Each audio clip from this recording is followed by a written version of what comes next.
It's about the restoration of our republic. We want to educate, encourage, enable the power. We stand for integrity, honesty, self-reliance, self-defense, and most importantly, no compromise on our foundational principles. This is America's Voice Now.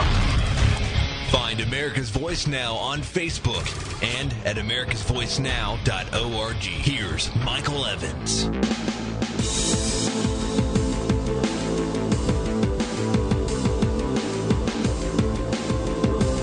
Good morning, America. You're listening to America's Voice Now. My name is Michael Evans. I'll be your host this morning. Appreciate you joining with us. We have, over the last week I did a special about the total number of generals that have been relieved of duty for a lot of questionable reasons. I think the real issue here is, and the conclusion that I draw, is that they are being removed because they are refusing to participate and or acquiesce to what they see going on in our nation. And word out this morning is that, or yesterday, I should say, over the weekend, was that the commander of the largest base in Japan has been relieved for a rather unspecified claim of lack of confidence. Now, the investigation's been ongoing since June 7th. Colonel Eric Tilley was suspended from his job as commander of the U.S. Army garrison in Japan. And alleged misconduct, but they won't specify what. In fact, Major Boozer, commander of the U.S. Army in Japan, and I Corps, officially relieved Tilley on Friday for, quote, lack of confidence based on the results of the inquiry. When he was asked for more details, he said it would be inappropriate to make public the allegations because the investigation did not lead to findings of criminal misconduct. That's a rather disturbing post or statement. The problem here is that generals are routinely being relieved, and they are in some of our most critical and crucial locations around the nation, around the world, I should say. The real problem here, folks, is that these people are being relieved because they refuse to participate in what they see as the literal stripping and tearing apart of our nation. And I don't think anyone would be able to look at these men and say that all of these people, when we see the number of whistleblowers that are being removed or being persecuted and prosecuted, and then we look at the issue of all of these generals being relieved of command, not just generals, by the way, but lower echelon, but still senior executive staff and military positions around the nation, we have to be deeply concerned, because what it tells us is that these individuals are part and parcel of everything that the Obama administration does not want to see under its watch.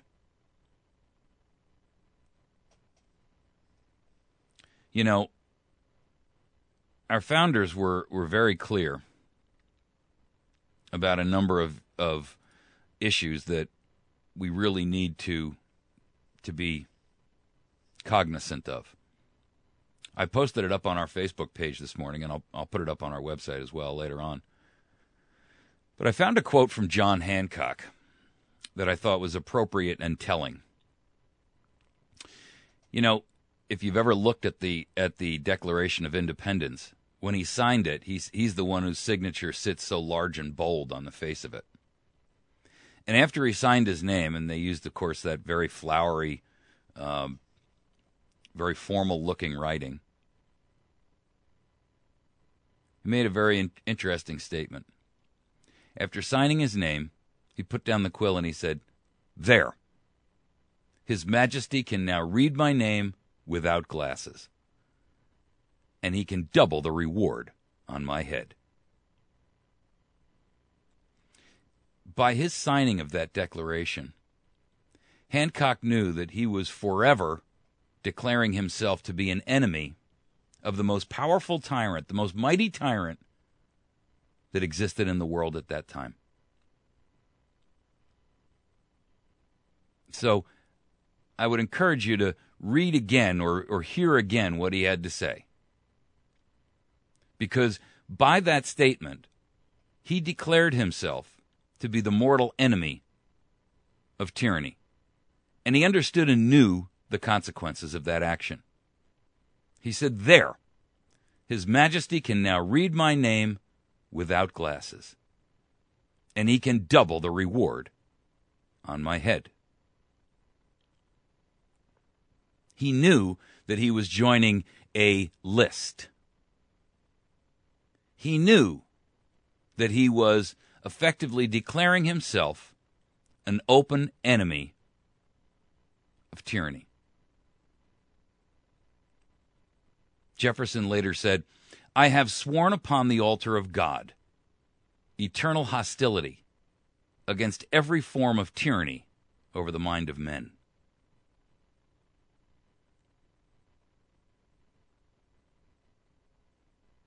So the question is, where do you stand? Will you side with those who clearly understood the danger, the risk, the implications of what they were doing? I mean, these men had a lot to lose. They were wealthy. They were respected in their communities. They were in many cases, state legislators.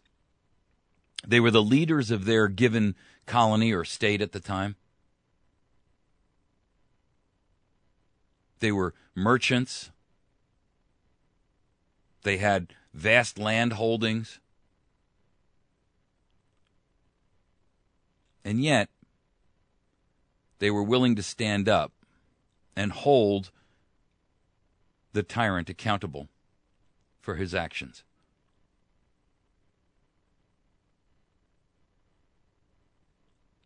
It is our job, our responsibility, to stand up and do the right thing all the time. Not when it's convenient, not when it's risky or to avoid risk. Each one of us has an obligation to hold our government accountable.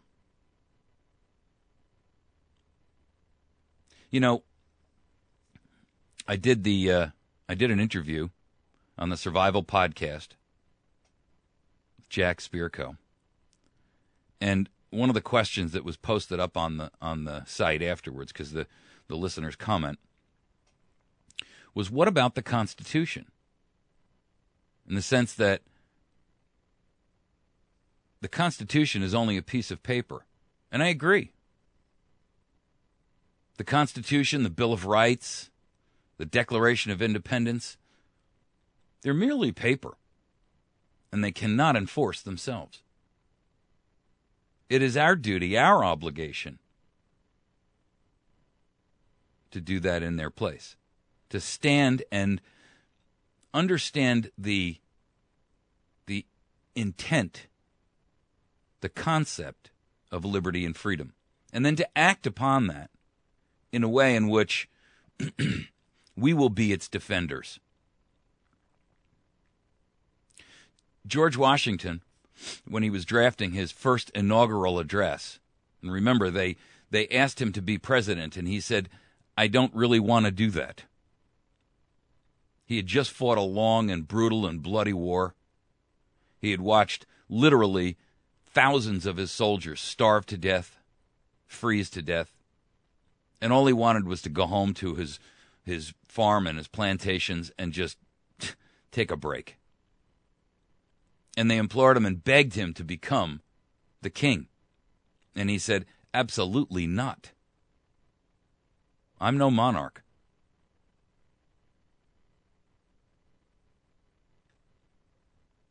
Over his own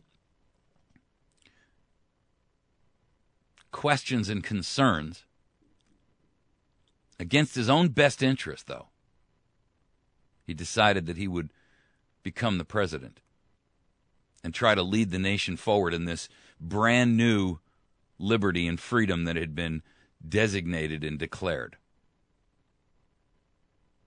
And in that draft, he wrote, "No compact among men can be pronounced everlasting and inviolable. And if I may so express myself, no wall of words, no amount of parchment can be so formed as to stand against the sweeping torrent of boundless ambition on one side, aided by the sapping current of corrupted morals on the other." And what he was saying was that it's not the duty and the obligation of the piece of paper to defend and enforce itself. The compact is among men. And men must be those who defend it, support it, continue it, and follow it. And we have woefully failed in our duty.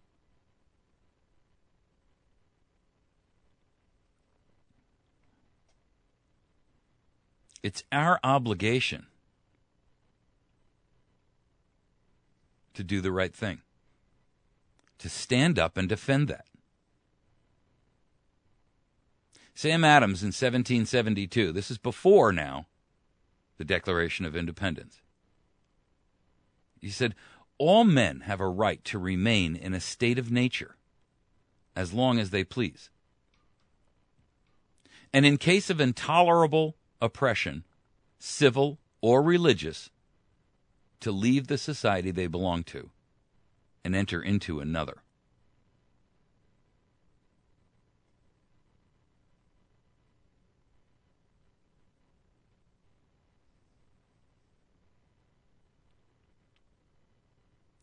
You know, we are at a point where the path forward is no longer clear. It is no longer apparent. And the direction that our leaders, alleged leaders, would take us is into uncategorized, unknown, and frightful, dangerous territory.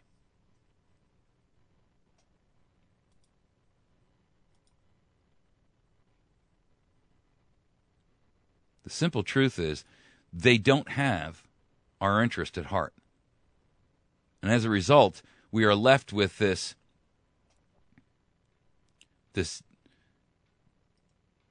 dangerous position that we have to resist.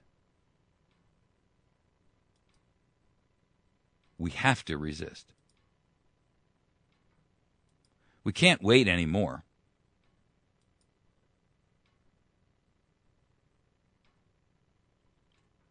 We're at a point in time in our history where we're going to either defend our nation and what it means and what it stands for,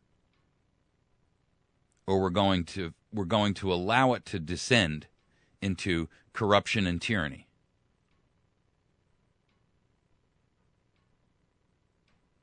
And I believe that where we stand today is on the brink. We're on the precipice. And it won't take much before we collapse over the edge, if you will. We're already on the brink of that.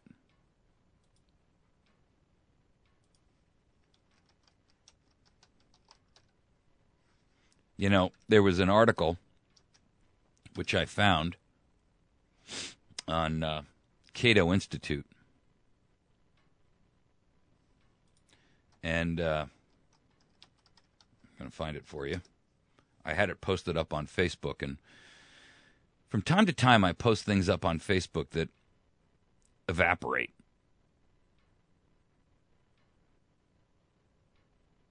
It disappears. And I find that very frustrating. You know, the other day, there was an article out there about how the wow,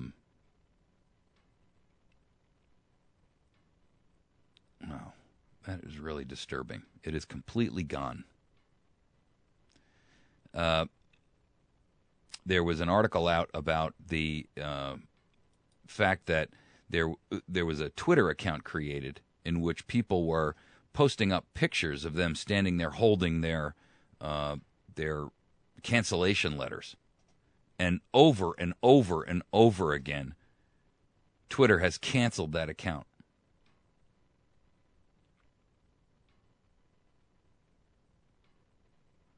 It's very, very uncomfortable. When we see what's happening in our nation, I found the article. It's Cato Institute. It's Cato at Liberty. It's called the NSA Fig Leaf Act of 2013.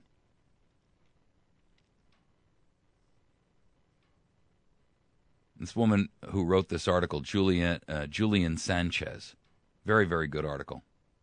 Just in time for Halloween, the Senate Intelligence Committee has produced fig leaf legislation that entrenches indiscriminate collection of Americans' phone and internet records. But they have dressed it up in the costume of a surveillance reform bill designed to ban such collection. The FISA Improvement Act does contain some mild but generally positive transparency measures. Somewhat ironically, given that the bill itself was marked up in secret. You know, secrets are a tyrant's way. That's a methodology of a tyranny, a mark of tyranny. There was a press release that came out and said that this bill and this act will prohibit the collection of bulk communication records under Section 215 of the USA Patriot Act, except under specific procedures and restrictions set forth in the bill, which would lead most people to believe that that's a good thing. This bill is good.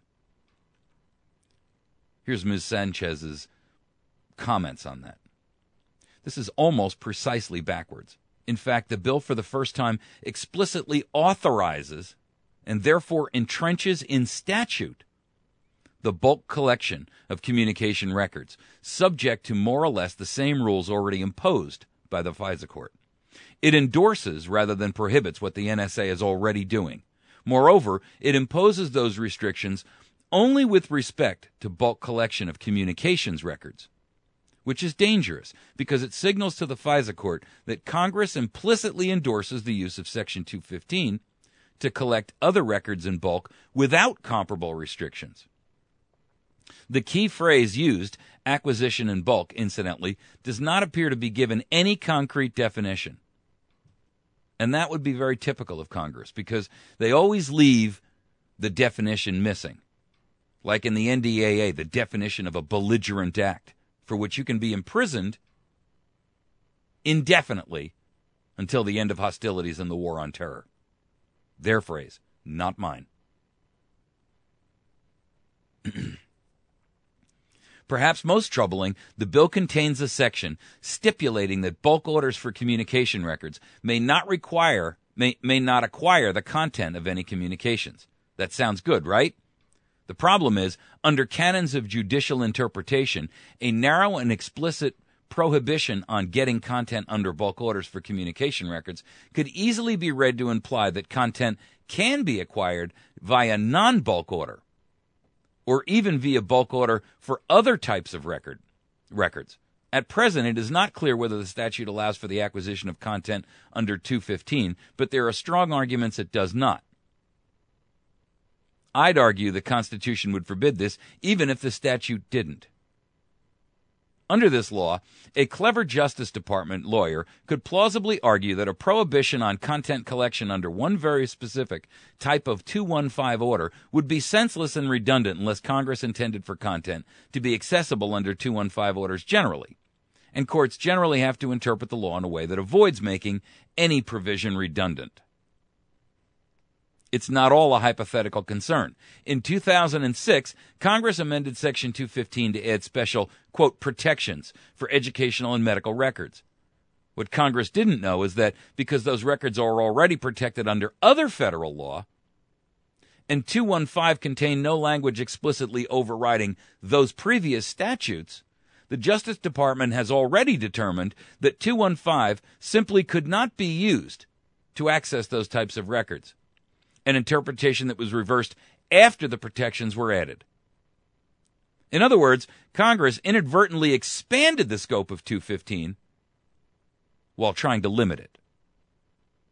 This fact was only discovered later when a report by the Inspector General revealed the unintended consequence of the amendment.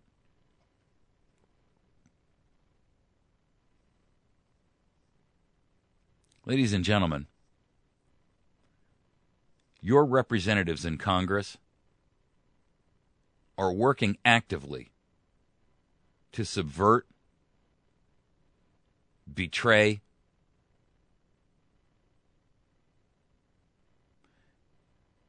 and undercut the liberties and the protections that were granted and given to us by our God, by nature, and delineated, elucidated, outlined, bullet-pointed in the Bill of Rights by our founders, by our Declaration of Independence, by our Constitution itself. They are corrupt beyond comprehension. They are bought and sold, traded amongst themselves, and we suffer at their hands.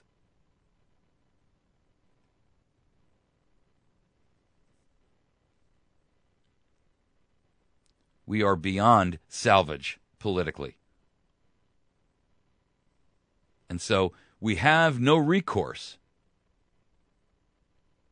but to begin to look at the real resolution to the problem. And that resolution will require each and every one of us to stand and be counted, to take an active, participatory role in restoring this nation, in pushing back the arms of tyranny. It's moving closer and closer and closer to us every single day.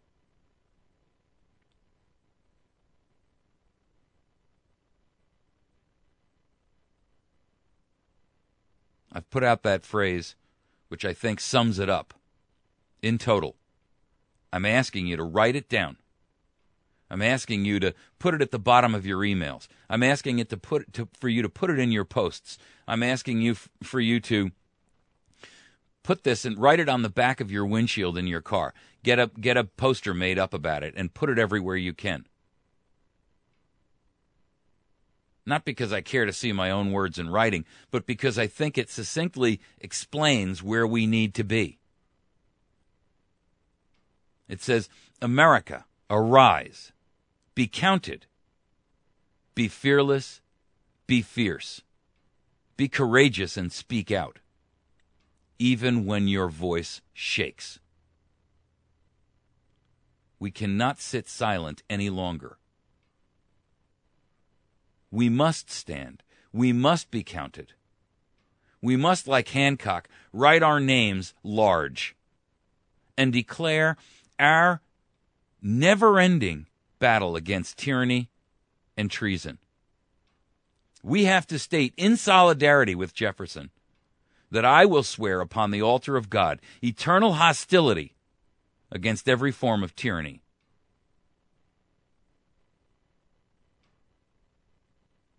To do any less leaves us in a position of guilt. Guilt for failing. Guilt for failing to stand up and preserve that which is the last bastion of freedom on the planet.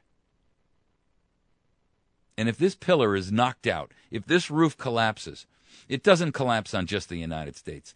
It will bring down the world into a period of darkness that the world has never even seen. Our leadership is working actively to destroy and injure us. We must arise. We must be counted. We must be fearless and fierce. We must be courageous. And we must speak out against tyranny, even when our voice shakes.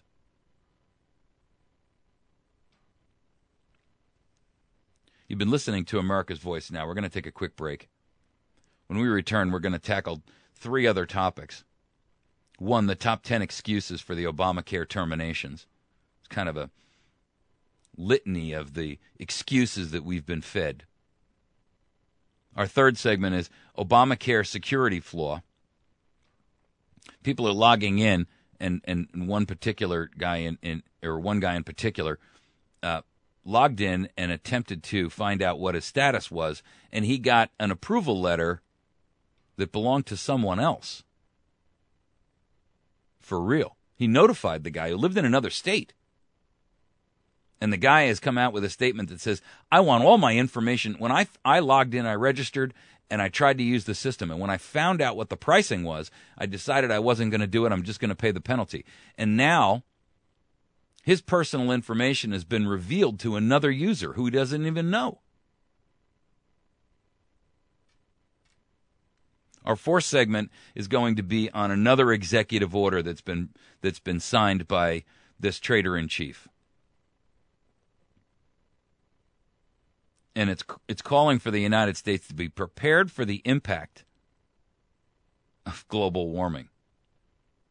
Despite all of the contrary evidence out there, despite the fact that most climatologists who aren't biased are separating themselves and distancing themselves from the positions that have been thrown out there by the group of scientists who have been bought and paid for, despite the fact that most nations of the world are recognizing that we are wasting our time and our money and that this is really just another form of global control, our president is signing a declaration, an executive order, to force this nation into doing things against its own best interest. That's dangerous territory. We'll be right back. You can find us by going to the web at americasvoicenow.org. You can also find posts which we do on America's Voice Now. You can find them on Facebook. You can join there. Go to facebook.com/America's Voice Now. And then you can also find every program that we do on YouTube by going to youtube.com/America's Voice Now. We also added a brand new podcasting function, which we'll be posting up on our website every day now. If you want to download those podcasts and listen to them on your own time on your cell phone or what have you, that's a great way to do it. And I hope that you'll take advantage of it. It's a brand new service we signed up for. So we'll be back in just a moment. Stick with us. You're listening to America's Voice Now.